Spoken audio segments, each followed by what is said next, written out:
My Lord and my God, I firmly believe that you're here, that you see me, that you hear me. I adore you with profound reverence. I ask your pardon for my sins and the grace to make this time of prayer fruitful. My Immaculate Mother, Saint Joseph, my Father and Lord, my guardian angel, intercede for me. When you prepare to run for a long race, something like an Ironman, something like an ultra marathon, you're going to be exercising for many hours, depending on your pace. It could go from 7 hours in Ironman if you're really good, to up to 25 hours in a 100-mile ultra marathon. So obviously, when you prepare for a race like this, you got to train a lot. That sounds pretty obvious. You got to run a lot, you got to swim a lot, you got to practice your biking, and there's a lot of things involved. These are complicated races.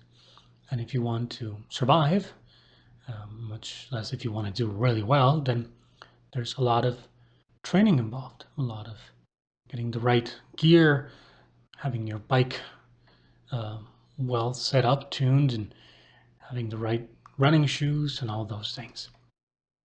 But as you start getting more and more into the training, into the preparation for a race like this, you discover something that maybe doesn't apply for many other races, shorter races, which a lot of people have done, like running a 10K or running a half marathon or shorter races like that, or even a sprint triathlon.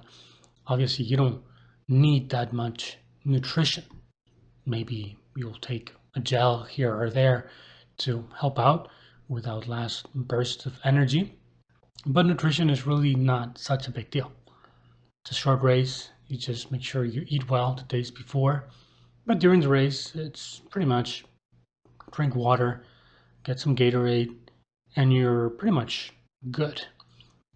But obviously, as you get into longer distances, then their nutrition becomes something extremely important, um, because you're burning a lot of calories, obviously, and you need to replace those. Otherwise, you run out of reserves, and after a while, your body can't produce the energy that is needed to propel your body to bike, to swim, to run. And actually, having a good nutrition plan for the race is key. I mean, if you've run some of these races, and I have, you realize that you can destroy everything, right? You can completely blow your race and all the training you've done if you don't plan your nutrition. If you don't know exactly what it is that you're going to have, when you're going to eat it, and what things help you, right, to give you the right energy. So you got to plan it. You got to think about it. You got to practice it. And eventually you get to know your body and you know what is going to help you.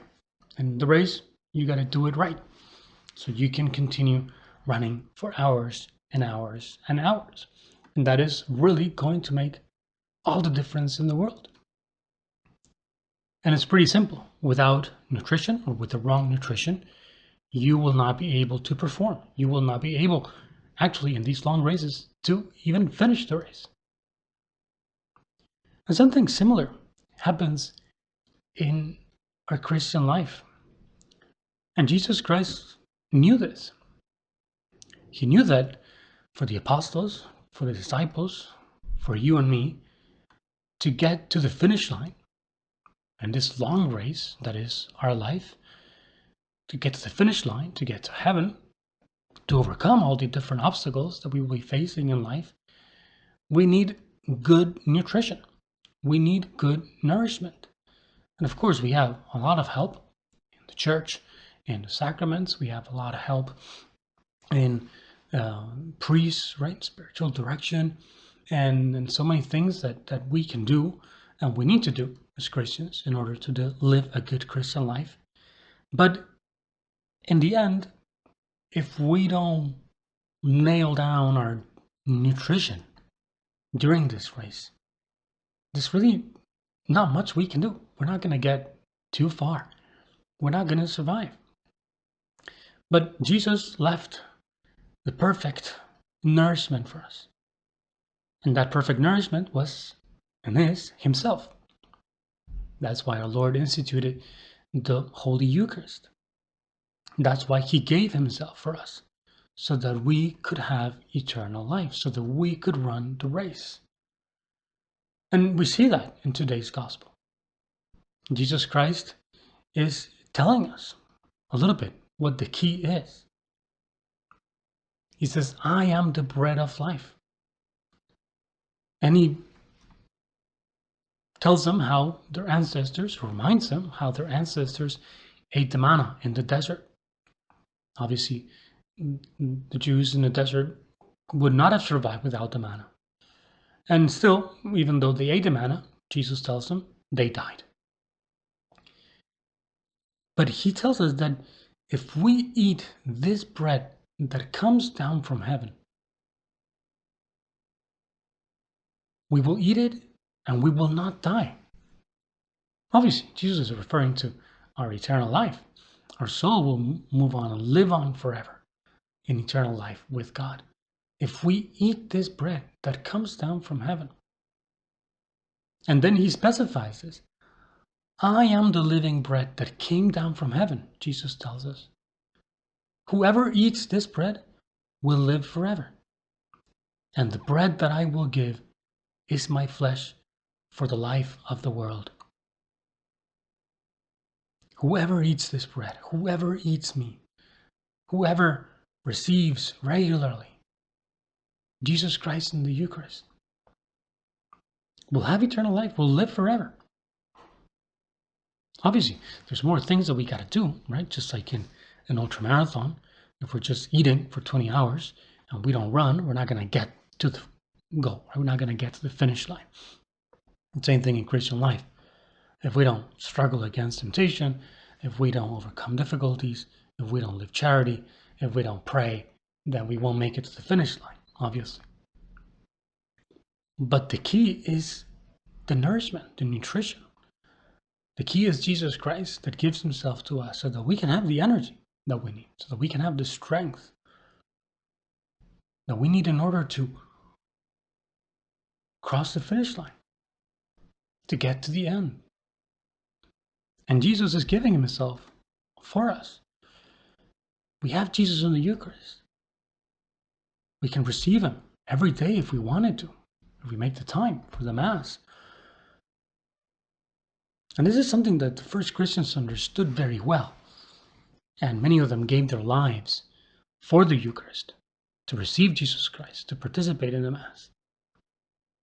And sometimes their lives were taken away from them because of this.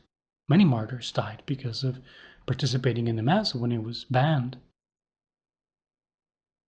But for us, sometimes it can be a little bit of a struggle, right?